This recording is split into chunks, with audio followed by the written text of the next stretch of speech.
Buenas tardes, vamos a continuar con nuestra clase de Derecho Fiscal. El día de ahora tenemos el tema de la norma tributaria.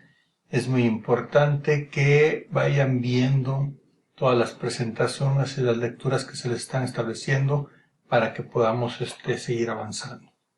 Como recordarán, cuando hablamos de la norma tributaria, en el salón de clase establecíamos que en el artículo 31, fracción cuarta, de la Constitución Política de los Estados Unidos Mexicanos, se encontraba la obligación de todos los mexicanos a contribuir al gasto público de la Federación, Estados y municipios. Pero esta obligación está enmarcada dentro de lo que es el principio de legalidad, a través del cual las autoridades solo pueden hacer lo que está establecido en la ley. Y más que nada, pues las contribuciones o las obligaciones fiscales solo pueden estar establecidas mediante ley. En este sentido, este principio de legalidad pues se desprende también en lo que conocemos como reserva de ley, y en el cual no establece que la autoridad única y exclusivamente podrá realizar aquello que marca la disposición jurídica tributaria que regule alguna de las actividades del ser humano. En este sentido, vamos a encontrar que las diversas disposiciones en materia fiscal podrán ser la de la ley impuesto sobre la renta, la ley impuesto al valor agregado, la ley del seguro social, etcétera, etcétera. Bueno, una vez que ya tenemos esto, pues procedamos a continuar analizando lo que es la norma tributaria. ¿Cómo se deben analizar las leyes tributarias? Nosotros habíamos visto en clase que el objetivo de un profesionista en materia fiscal, como lo puede ser un contador o un abogado, es llevar a cabo una adecuada interpretación de la norma tributaria. ¿Por qué? Porque en ello va a fundamentar principalmente su actividad profesional. ¿Qué entendemos por norma tributaria o norma jurídica? Pues es toda exposición que encierra una o varias hipótesis de cuya realización da nacimiento a las obligaciones y a los derechos que las mismas normas están estableciendo.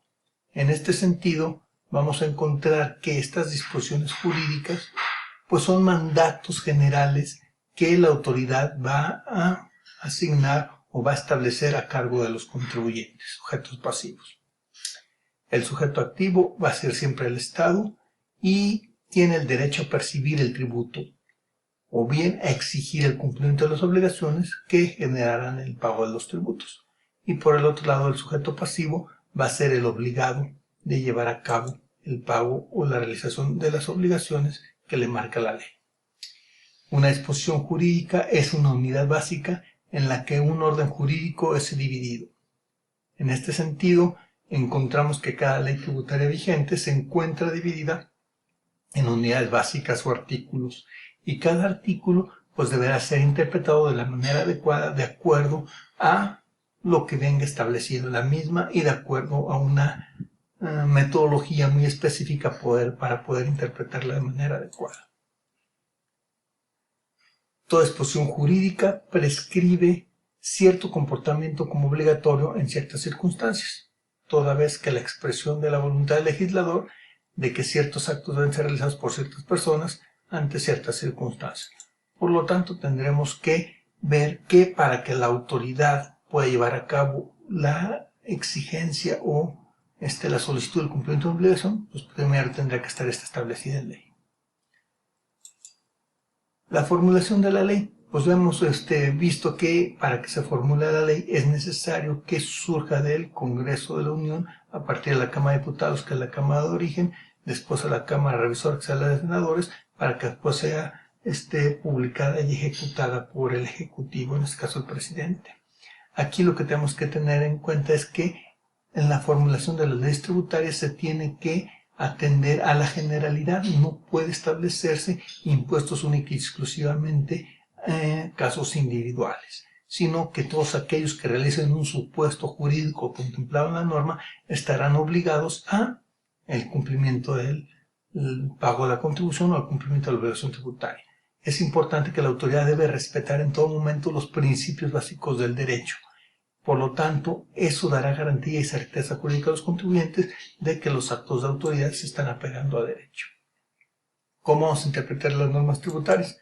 Bueno, partimos de que el artículo 5 del Código Fiscal de la Federación manifiesta que las disposiciones fiscales que establecen cargas son de aplicación estricta.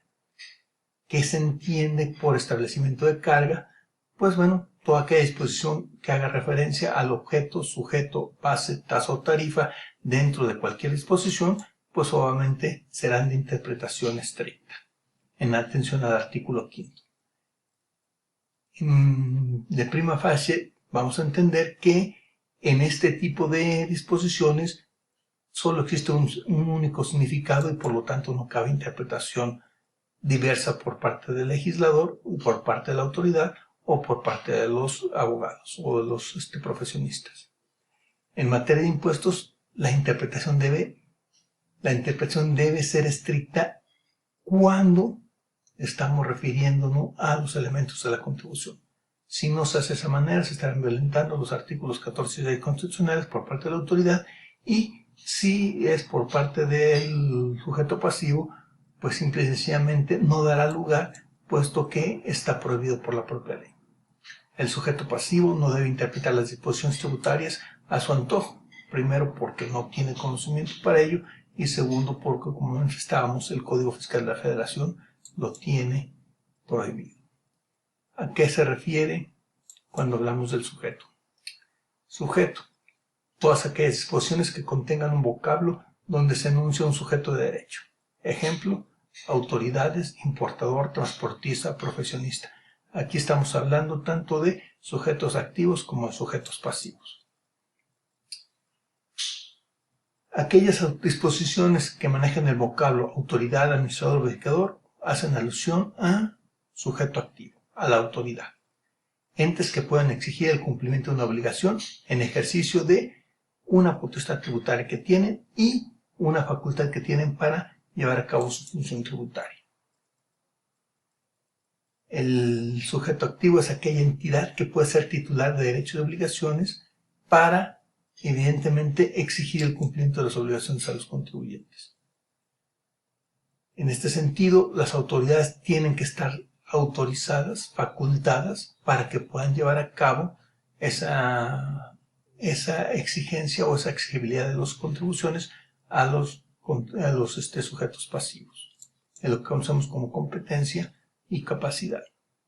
El objeto de las contribuciones, pues, son todos aquellos bienes que están sujetos a la acción del Estado, todas aquellas supuestos hechos contenidos en las disposiciones jurídicas y que van a ser materia de obligaciones para los contribuyentes en el cumplimiento de su deber de satisfacer todos aquellos gastos que necesita el Estado para llevar a cabo su función. Del actuar del sujeto activo, vamos a hablar de facultad reglada y facultad discrecional. Cuando estamos ante una facultad reglada, aparece cuando el ejercicio de la potestad de mando, la administración pública exige una disposición o exige un determinado acceder al contribuyente. La administración pública tiene la voluntad vinculada y debe limitarse al cumplimiento de la regla. ¿Qué quiere decir esto? Que en la facultad reglada existe una norma de competencia clara y específica, debiendo al órgano y al servidor estatal actuar de manera muy concreta. ¿Cómo vamos a identificar la facultad reglada? Primero, lo que tienen que identificar es la existencia del sujeto activo, o sea, la autoridad en cualquiera de sus denominaciones, y además inmediatamente estará seguido en la disposición jurídica de un verbo en futuro. Cualquier verbo en futuro, como los que estamos viendo en la pantalla, van a ser objeto de una facultad reglada. En este sentido tendremos ejemplos como el verificador realizará, la autoridad de manera deberá, las autoridades fiscales señalarán. Esto señala que la autoridad única y exclusivamente puede llevar a cabo esa acción como está estipulada en la ley y no puede realizar interpretación.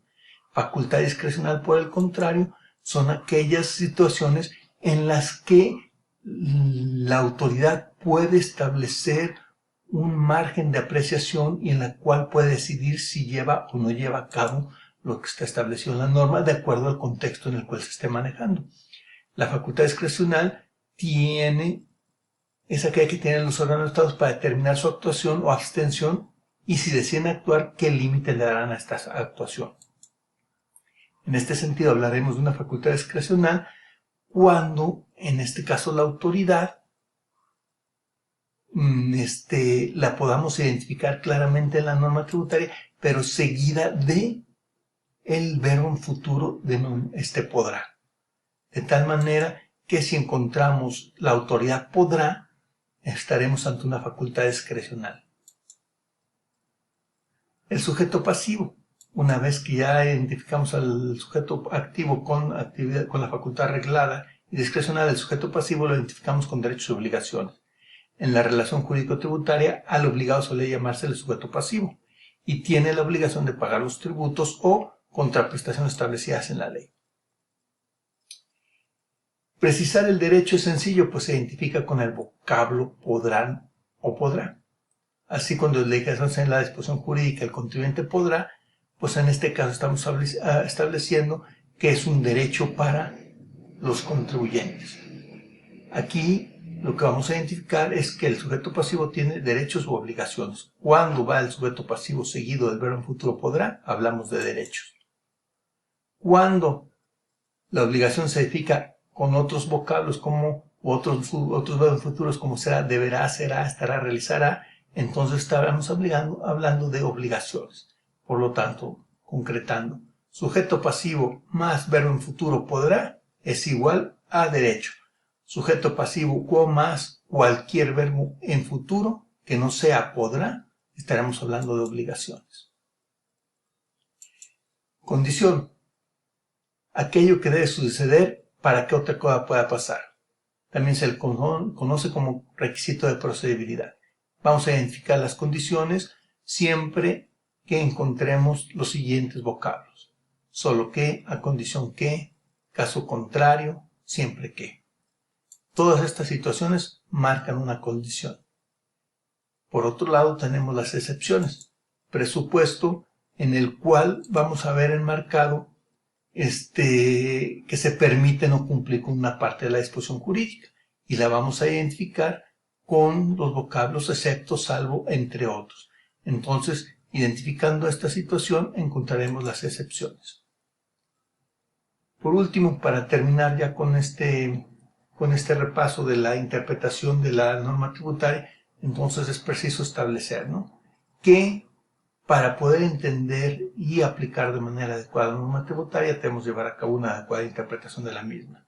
Primero tenemos que identificar los sujetos. Si hablamos de sujeto activo, pues entonces podremos vincularla con facultad reglada y facultad discrecional. ¿Qué quiere decir esto? La manera en cómo pueden actuar las autoridades. Facultad reglada de manera estricta a lo que está establecido en la ley sin poder hacer interpretación. Si hablamos de facultad discrecional, deja un margen de actuación a la autoridad para que lleve o no a cabo esa actuación. Y tendremos que identificar el sujeto activo seguido de los verbos, Si estamos hablando de ver cualquier verbo en futuro, pues estamos hablando de facultad reglada. Si hablamos de el sujeto activo más el verbo en futuro podrá, facultad discrecional. Si identificamos al sujeto pasivo, por otra parte, con los derechos y obligaciones, tendremos que identificarlo también con los siguientes. Cualquier verbo en futuro, estamos hablando de derechos, y cuando hablamos con cualquier verbo en futuro, estamos hablando de obligaciones, y cuando hablamos de cualquier sujeto pasivo más el verbo en futuro podrá, estamos hablando de un derecho. Bueno, por último, las condiciones y las excepciones, pues serán las circunstancias que nos permitan establecer un prerequisito para el cumplimiento de la norma o bien la que nos está exceptuando de actuar. Bueno, con esto esperemos que se entienda bien cómo podemos interpretar la norma tributaria y a continuación realicen los ejercicios que les quedan. Buenas tardes.